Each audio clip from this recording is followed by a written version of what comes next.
Ça fait quelques jours que je vois passer pas mal de publications Ghetto-Sorry. Alors, comme Sylvain Durif, je me suis demandé qu'est-ce que c'est que ce truc. Donc, je suis allée voir un maximum de publications pour vraiment comprendre les arguments, les revendications de ces fameux parents Ghetto-Sorry. Et j'ai noté quelques-uns de ces arguments. Alors, j'ai pu voir, par exemple, moi, je fais de l'éducation à l'ancienne. Moi, je ne répète pas deux fois. Si mes enfants s'embrouillent, je les attache ensemble par le poignet et ils n'ont qu'à se débrouiller pour s'entendre. Ah, pas question avec moi qui commence à faire des scènes, à lever les yeux au ciel ou à soupirer. Ah, mes enfants, je les chambre, mais tout le temps. Ah, ils n'ont pas à prendre de décision. Hein. Il y a des conversations de grands, des conversations d'adultes, ils ne s'en mêlent pas.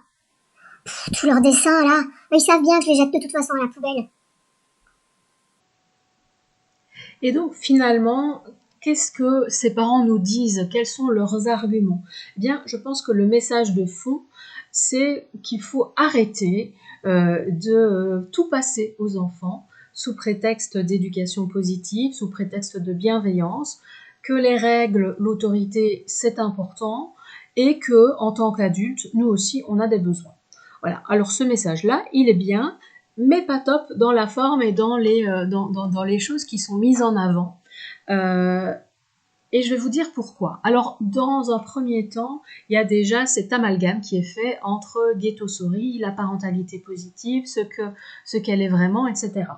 Ghetto-Sorry, au départ, c'était une revendication de parents qui se désolidarisaient, finalement, de cette éducation Montessori qui nécessiterait des moyens coûteux pour tout le matériel, les jeux en bois, etc. Et donc finalement une éducation qui n'est pas à la portée de tous. Donc au départ, Ghetto-Sorry, c'est ça.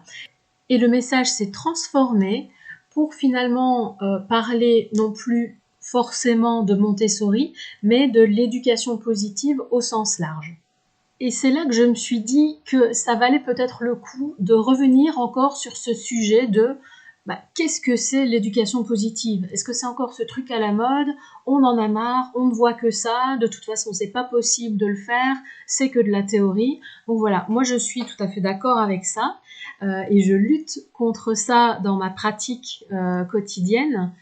Mais il y a un truc qui m'agace prodigieusement, c'est que ce qu'on dit de l'éducation positive, ce n'est pas de l'éducation positive.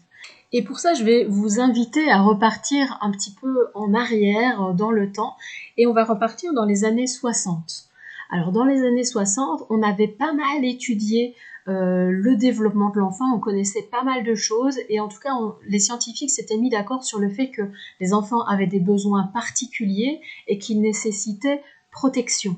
Et là, comme on avait bien étudié les enfants, eh bien on étudiait les parents. Tiens, qu'est-ce que les parents mettent en place et qui favorise vraiment le développement optimal de l'enfant? Et on a Diana Baumerin qui a étudié plus particulièrement la façon d'être parent. Et elle a en tout cas été précurseur dans cette analyse des styles éducatifs parentaux. Alors elle est à l'origine de cette théorie qu'on représente très souvent par un schéma. Sur ce schéma, on va analyser, en tout cas dans cette théorie, on va analyser l'importance que les parents mettent dans le cadre qui est proposé aux enfants, donc le cadre, l'autorité, les règles, et l'importance qu'ils vont mettre dans le soutien, l'accompagnement, l'affection, etc. Ça a pu mettre à jour 4 styles parentaux, avec des nuances bien sûr, mais en tout cas voilà, on est au départ, là, cette théorie elle est de 71, on est dans cette théorie qui a évolué un petit peu dans le temps, mais qui reste malgré tout très très proche de ceci. Alors le premier style parental dont on va parler, c'est le style parental qui met beaucoup de cadres, qui met un cadre, des règles, de l'autorité et un peu moins de soutien. Alors il peut y avoir du soutien, comme je le disais, il y a des nuances, mais en tout cas le cadre va être prioritaire par rapport à ce soutien. Et on a ce qu'on appelle le style autoritaire autocratique. Donc si on caricature un petit peu, c'est moi le chef, tu vis sous mon toit, tu respectes mes règles tant que tu es ici, tu n'as rien à dire, voilà, et tu files droit. C'est le style parental qui était le plus fréquent et que peut-être vous aussi en tant qu'enfant, voilà, vous parents, quand vous étiez enfant, vous avez peut-être connu ce style-là chez vos propres parents. C'est celui dont on vient, ou quand on ne respectait pas les règles, il y avait des punitions, voire des fessées. Ensuite, on va aborder le style où il n'y a ni cadre ni soutien. Là encore, il y a des nuances bien sûr, mais en tout cas, le parent va être dans un style désengagé. Il y a plein de raisons qui peuvent pousser un parent à être dans ce style-là. Ça peut être momentané parce que on n'est pas en état de s'occuper de l'enfant. Peut-être qu'il y a une maladie physique, psychique, peut-être qu'on a des soucis qui font qu'on n'est pas du tout en capacité d'être présent finalement pour son enfant. Ce style-là, pour la petite histoire, on en a parlé plus tôt dans les années 80. Donc Baumerin, qui est à l'origine de cette théorie, n'en avait pas encore vraiment parlé. Un troisième style, c'est le style permissif. Alors le style permissif, c'est quand on va mettre plus de soutien que de cadre. Donc on va être très attentif au bien-être de l'enfant, on va être dans l'immédiateté, on va répondre à tous ses souhaits, on va être très maternant, mais sans mettre forcément de cadre ou de règles. Voilà, là c'est un peu là qu'on va trouver l'enfant roi. Et puis le quatrième, eh bien là on met du cadre et du soutien. Donc il y a autant de règles que d'attention au bien-être de l'enfant, de l'attention à ses besoins. On va écouter son avis, on va l'entendre, on va écouter ses envies, mais pour autant c'est quand même l'adulte qui va mettre le cadre et qui prend les décisions finales. Alors à votre avis, vous êtes peut-être déjà posé la question, à quel style parental correspond cette fameuse parentalité positive? Eh bien, dans les médias, sur les réseaux sociaux, très souvent, on va associer cette parentalité positive au style permissif. Et ce n'est pas du tout le cas, parce que c'est le style autoritaire démocratique, qui apporte autant de cadres que de soutien.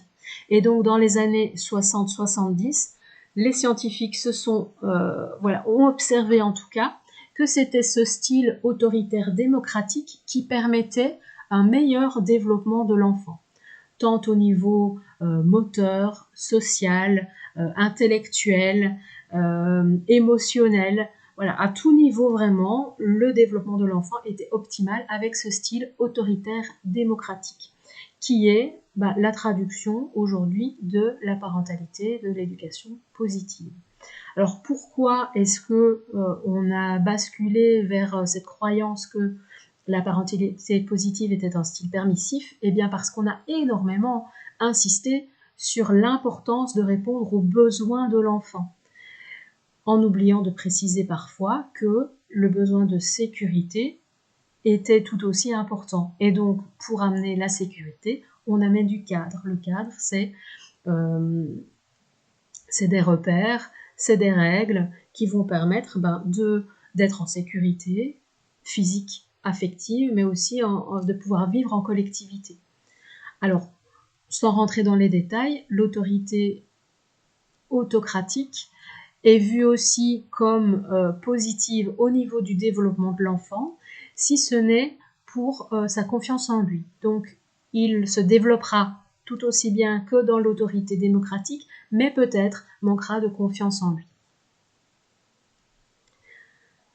Alors, la difficulté ici, c'est que finalement, on a des parents sur les réseaux sociaux qui soit vont se targuer d'être dans la parentalité positive, mais avec le risque de glisser vers le style permissif, puisqu'on oublie que les désirs ne sont pas forcément des besoins, et donc c'est important de faire la différence pour répondre aux besoins de l'enfant. Et puis d'autres qui vont dire, c'est important de mettre du cadre, mais peuvent glisser tout doucement vers l'autorité autocratique, avec on oublie que peut-être l'enfant, c'est important aussi d'écouter son avis, que l'enfant il a des émotions et n'est pas en capacité de gérer ses émotions comme nous adultes, qu'il a droit lui aussi au respect, qu'il a droit à son intimité. Voilà, là, il a le droit d'être aussi respecté, ça fait partie de ses besoins. Et donc, voilà, c'est difficile hein, de trouver le juste milieu, et très probablement qu'en tant que parent, on va d'ailleurs glisser au fil des journées, au fil du temps, entre ces 4 styles-là, parce que par moment, effectivement, on va mettre la télé parce que on ne peut pas être tout le temps à son écoute, on ne peut pas être toujours disponible, et donc la télé, ben oui, ça fait du bien parfois. L'important va être de ne pas toujours sauter sur la télé en ne pouvant plus lui proposer de temps, d'écoute, etc. Parfois, on va être disponible pour l'écouter, pour expliquer. Parfois, la règle, c'est la règle, il n'y a pas de discussion possible, c'est comme ça. Et puis par moment, on n'est pas du tout dispo, et ça, voilà, ça va être compliqué pour nous. L'important, c'est vraiment d'être dans un équilibre et de pouvoir aussi entendre nos besoins, parce que voilà, être parent, c'est aussi être un adulte, c'est aussi être un conjoint peut-être, c'est aussi être un ami, c'est aussi avoir son boulot. Il faut jongler entre tout ça et c'est pas simple. Donc qu'est-ce qu'on va retenir finalement de tout ça? Eh bien, c'est que il est important pour l'enfant de lui apporter un cadre, mais aussi du soutien, de l'affectif. Et donc un cadre, c'est des règles, c'est de pouvoir dire non, c'est de proposer des rituels, de proposer des repères, parce que tout ça, ça fait partie du cadre et ça le sécurise. Et derrière le soutien, eh bien, c'est de pouvoir accueillir ses émotions, de pouvoir les nommer, de pouvoir lui apprendre petit à petit à les dompter, à faire avec, à les accueillir lui aussi.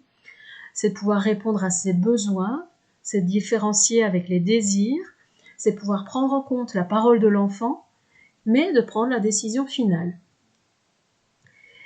Et pour tout ça, finalement, il y a plein de façons de faire, il y a plein de recettes, et chacun va se créer sa propre recette en fonction de qui il est, de sa personnalité, de ses besoins à lui, de sa situation personnelle, mais aussi en fonction de qui est son enfant, comment il se comporte, comment il vit ses émotions, comment, voilà, s'il y a plusieurs enfants, tout ça, c'est compliqué.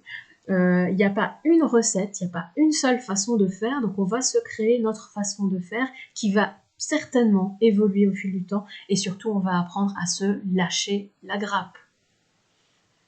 Alors si vous avez besoin d'aide pour faire un peu du tri dans tout ça, pour trouver votre propre style parental, pour dépasser des difficultés que peut-être vous vivez en ce moment, eh bien vous pouvez me contacter. Je suis Florence Becken, je suis éducatrice spécialisée et thérapeute familiale, je suis spécialisée en accompagnement parental et en lutte contre le burn-out parental. Je suis disponible sur www.écoutedesoi.